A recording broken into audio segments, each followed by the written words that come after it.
거울을 보다가 문득 눈이 좀 노랗다 싶었던 적 있으신가요? 그냥 피곤해서 그런가 보다 했겠죠. 아니면 잠이 부족했나 싶어서 눈을 비볐겠죠. 그렇게 한번 지나쳤을 겁니다. 그런데 그 순간이 어쩌면 몸이 여러분에게 보낸 마지막 경고였을지도 모릅니다. 우리 몸에는 유독 말이 없는 장기가 하나 있어요. 심장은 두근두근 소리라도 내고 폐는 숨이 차면 신호라도 보내는데 이 장기만큼은 조용합니다. 아무 말도 안 해요. 손상이 시작돼도 세포가 하나씩 죽어가도 그냥 묵묵히 버팁니다. 그러다가 어느 날 갑자기 쓰러지는 거예요. 간입니다. 간이 얼마나 무서운 장기인가 하면요. 간 조직의 70%가 손상돼도 증상이 없습니다. 70%가요. 나머지 30%만으로도 간은 기능을 하거든요. 그래서 뭔가 느껴질 때쯤엔 이미 손 쓸 수 없는 상태인 경우가 많아요. 간암 진단을 받고 나서야 내 몸이 이렇게까지 왔구나를 알게 되는 분들이 그렇게 많은 겁니다. 그런데 여기서 한 가지 희망이 있어요. 간은 말을 안 하는 대신 신호를 보냅니다. 목소리 대신 몸으로, 얼굴로, 손으로. 그 신호들을 어떻게 읽느냐가 여러분의 남은 삶을 바꿔놓을 수 있어요. 오늘 이 영상에서는 그 신호들을 하나씩 짚어드리려고 합니다. 그리고 건강하려다가 오히려 간을 망가뜨리는 치명적인 실수들도 함께요. 특히 지금 50대, 60대이신 분들 집중해서 들어주세요. 먼저 한 가지 여쭤볼게요. 요즘 눈이 좀 피로하다 느끼시나요? 아침에 일어났을 때 눈 흰자가 뭔가 막지 않은 것 같고 약간 누런 기운이 도는 것 같다 싶은 적 있으셨나요? 그걸 그냥 나이 탓으로 넘기셨다면 오늘 제 말을 꼭 끝까지 들어주셔야 해요. 간이 제대로 기능을 못하게 되면 빌리루빈이라는 물질이 혈액 속에 쌓이기 시작합니다. 빌리루빈은 쉽게 말해 낡은 적혈구가 분해될 때 나오는 노란색 색소예요. 정상적인 간이라면 이걸 걸러서 몸 밖으로 내보내는데 간이 지쳐있으면 이 색소가 걸러지지 않고 혈액을 타고 온몸을 돌아다니다가 눈 흰자에 가장 먼저 착색됩니다. 황달이라고 들어보셨죠? 피부가 노래진다고만 알고 계신 분들이 많은데 피부보다 눈 흰자에 먼저 나타나요. 왜냐하면 눈 결막은 피부보다 훨씬 얇고 투명하거든요. 색소가 조금만 쌓여도 티가 납니다. 하지만 더 무서운 건 황달이 나타날 정도면 이미 간이 상당히 손상된 상태라는 겁니다. 황달 전 단계에선 눈이 조금 탁하거나 흰자에 실핏줄이 유독 자주 보이거나 아침마다 눈이 충혈된 상태로 깨는 일이 반복됩니다. 이게 단순 피로와 다른 점은요. 충분히 자고 나서도 개선이 안 된다는 겁니다. 잠을 10시간을 자도 눈이 맑아지지 않는다면 피로가 아니라 간의 신호일 수 있어요. 두 번째 신호는 손에 있습니다. 지금 잠깐 손바닥을 펴서 보세요. 손바닥 안쪽 말고요. 바깥쪽 테두리, 특히 엄지손가락 아랫부분과 새끼손가락 아랫부분이 유독 빨간가요? 이걸 수장홍반이라고 합니다. 한자로 풀면 손바닥에 붉은 반점이 생기는 현상이에요. 손 전체가 붉은 게 아니라 가장자리만 테두리만 붉은 게 특징입니다. 왜 이런 일이 생기냐면요. 간이 손상되기 시작하면 여성 호르몬인 에스트로겐을 제대로 대사하지 못합니다. 원래 에스트로겐은 간에서 걸러지고 분해되어야 해요. 그런데 간 기능이 떨어지면 이 에스트로겐이 혈중에 과잉으로 남게 되고 그게 말초혈관을 확장시켜서 손바닥 테두리 부분의 피부가 붉게 보이는 겁니다. 남성분들도 마찬가지예요.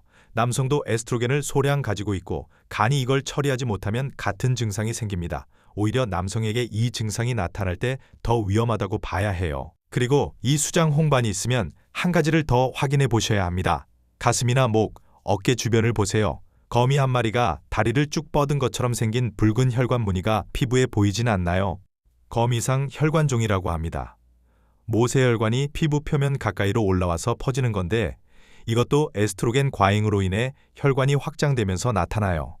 크기가 작아서 처음엔 점인 줄 알고 지나치는 분들이 많습니다. 근데 자세히 보면 중앙에서 바깥으로 실핏줄이 방사선 모양으로 뻗어 있어요. 이게 단순한 피부 트러블이 아니라는 거죠. 중요한 건 이 세 가지. 눈의 탁함, 손바닥 홍반, 거미상 혈관종이 동시에 보인다면 반드시 병원에 가셔야 한다는 겁니다. 셋 중 하나만 있어도 주의 신호인데 두 가지 이상이 겹친다면 그건 간이 보내는 비상신호라고 보시면 됩니다. 지금쯤 마음속으로 이런 생각이 드실 수 있어요. 나는 술도 별로 안 마시는데 그냥 영양제 잘 챙겨 먹고 즙도 먹고 하는데 왜? 바로 이게 문제입니다. 많은 분들이 여기서 완전히 반대로 가고 계세요. 건강해지려다가 오히려 간을 망가뜨리는 거예요. 진짜 충격적인 사실을 말씀드릴게요. 국내 약물 유발 간 손상 환자, 그러니까 음식이나 약물 때문에 간이 손상된 환자 중 상당수가 술을 전혀 마시지 않는 분들입니다. 그리고 그 원인의 많은 부분이 건강기능식품, 즉 우리가 좋다고 먹는 것들입니다. 가장 흔한 게 뭔지 아세요? 즙입니다. 양파즙, 흑염소즙, 돼지감자즙, 여주즙, 칡즙, 몸에 좋다는 말 들어서 방송에서 봐서 옆집 어머니가 효과 봤다고 해서 아침마다 한 팩씩 꼬박꼬박 드시는 분들이 정말 많거든요. 문제는 농축된 식물성 성분들이 간에 엄청난 부담을 준다는 겁니다. 즙은 그냥 채소나 과일이 아니에요. 고농축이에요. 그리고 그 안에 들어있는 성분들, 예를 들면 플라보노이드, 알칼로이드, 각종 배당체들이 간의 해독 경로를 일시적으로 막거나 과부하를 줄 수 있어요. 게다가 혈압약이나 당뇨약을 드시고 계신 분들은 더 위험합니다. 약과 즙 혹은 약과 영양제가 같은 경로로 대사될 때 그 충돌이 고스란히 간에 쌓이거든요. 의사도 모르고 약사도 모르는 채로 본인 혼자서 다 먹고 있는 겁니다. 예를 들어 설명드릴게요. 혈압약 중에 스타틴 계열이라고 고지혈증 약이 있어요. 이 약은 간에서 대사되는데 여기에 고용량 비타민 D 코엔자임 Q10 여기다 흑염소즙까지 같이 드시면 간의 CYP 효소계가 완전히 과부하 상태가 됩니다. 이 상태가 지속되면 AST, ALT 수치가 올라가고 그걸 피곤해서 그런가 보다 넘겼다가 어느 날 황달로 병원에 실려오는 일이 생기는 거예요. 무섭게 들리시나요? 실제로 일어나는 일입니다. 정작 중요한 건 따로 있었습니다. 좋다는 거 많이 먹는 게 건강이 아니에요. 간이 감당할 수 있는 범위 안에서 제대로 먹는 게 건강입니다. 그렇다면 간을 위해 진짜로 해야 할 건 뭔가? 여기서부터는 좋은 이야기를 해드릴 수 있어요. 간은 회복력이 정말 강한 장기입니다. 심하게 손상되지 않은 이상 올바른 환경을 만들어주면 스스로 재생합니다. 중요한 건 그 환경을 어떻게 만들어주느냐예요. 첫 번째는 음식입니다. 간세포를 지키는데 가장 효과적인 천연물질이 글루타치온인데요. 이게 몸 안에서 만들어지는 항산화 물질 중에서도 간 해독에 특화된 거예요. 이 글루타치온 합성을 도와주는 음식이 바로 십자화가 채소들입니다. 브로콜리, 양배추, 콜리플라워, 케일 같은 거요. 그런데 여기서 조리법이 중요합니다. 이 채소들을 너무 오래 익히면 글루타치온 합성을 돕는 효소인 마이로시나아제가 파괴되어 살짝 데치거나 찌거나 생으로 드시는 게 훨씬 낫습니다. 양배추즙을 끓여서 드시는 분들 많으신데 그렇게 하면 정작 간에 좋은 성분이 다 날아가요. 날 것에 가까울수록 좋다고 생각하시면 됩니다. 두 번째는 밀크시슬이에요. 밀크시슬 들어보셨죠? 간 영양제 하면 항상 나오는 이름인데 솔직히 어떻게 좋은 건지 모르고 드시는 분들이 많더라고요. 밀크시슬의 주요 성분은 실리마린인데 이게 간 세포막을 강화해서 독소가 세포 안으로 들어오는 걸 막아줍니다. 쉽게 말해 간세포의 방어막을 쳐주는 역할이에요. 그리고 간에서 손상된 세포가 재생될 때 필요한 단백질 합성을 도와줘요. 효과가 있는 건 맞습니다. 단 조건이 있어요.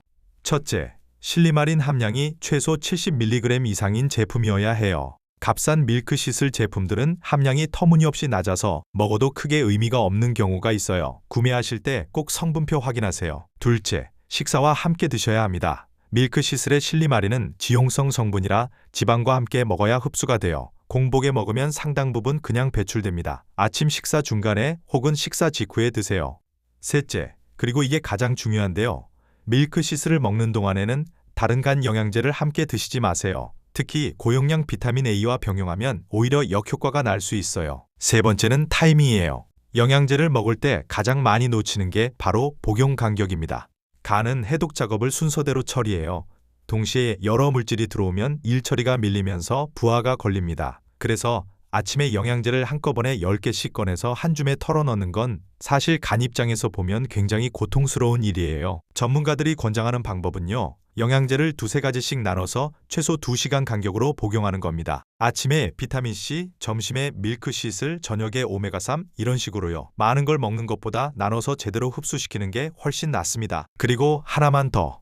어떤 영양제든 2에서 3개월 먹고 나면 한 달 정도 쉬어주는 게 좋습니다. 간도 쉴 시간이 필요하거든요. 매일 매달 쉬지 않고 영양제를 넣는 건 간을 도와주는 게 아니에요. 여기까지 들으시면서 어떤 생각이 드셨나요? 내가 잘못 먹고 있었구나 하는 분도 계실 거고 다행히 내 눈은 멀쩡하네 하시는 분도 계실 거고 혹은 지금 조용히 손바닥을 뒤집어 보고 계신 분도 계실 거예요. 그 마음이 제가 이 영상을 만든 이유입니다. 한 가지만 여쭤봐도 될까요? 마지막으로 혈액 검사를 받아보신 게 언제예요? AST, ALT, 감마 GTP 이 세 가지 수치를 확인해 보신 게 언제냐고요? 건강검진 받고 나서 결과지를 냉장고에 붙여두고는 정상 범위구나 하고 지나치시는 분들이 많거든요. 근데 여기서 반드시 알아야 할 게 있어요. AST, ALT가 정상 범위의 딱 경계선에 걸쳐 있다면 그게 이미 경고입니다. 수치가 40 근처라면 의사한테 적극적으로 물어보셔야 해요. 이게 괜찮은 건가요? 하고요. 정상 범위라고 해서 무조건 괜찮은 게 아닙니다. 그리고 감마 GTP 이 수치는 술 마시는 사람들만 올라간다고 생각하시는 분들 많은데 아닙니다.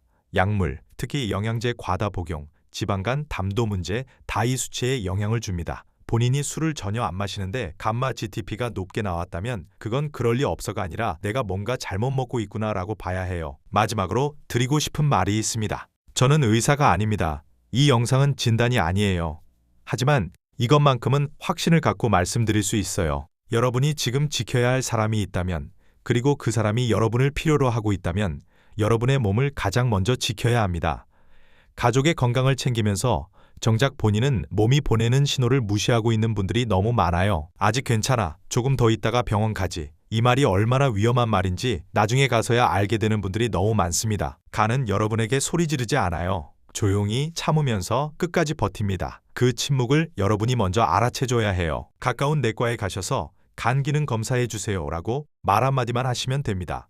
피 한번 뽑으면 됩니다. 그 결과지 한 장이 여러분의 앞으로 남은 시간을 완전히 바꿔놓을 수도 있어요. 눈을 한 번 더 들여다보세요. 손바닥을 한 번 더 펴보세요. 지금 몸이 여러분한테 뭔가 말하고 있을 수도 있어요. 그 말을 이번만큼은 그냥 지나치지 마세요. 영상을 여기까지 봐주신 분들께 질문 하나 드릴게요. 최근에 받으신 건강검진에서 간 수치가 어떻게 나왔나요? 아니면 지금 영양제를 몇 가지나 한꺼번에 드시고 계신가요? 댓글에 남겨주시면 함께 확인해 드리겠습니다. 다음 영상에서는 담낭, 그러니까 쓸개 이야기를 해드릴 거예요. 오른쪽 옆구리가 식사 후에 콕콕 쑤시거나 기름진 걸 먹고 나서 유독 불편했던 경험 있으신 분들, 그게 단순한 소화불량인지 담석 때문인지 어떻게 구분하는지 알려드릴 겁니다. 꼭 챙겨서 봐주세요.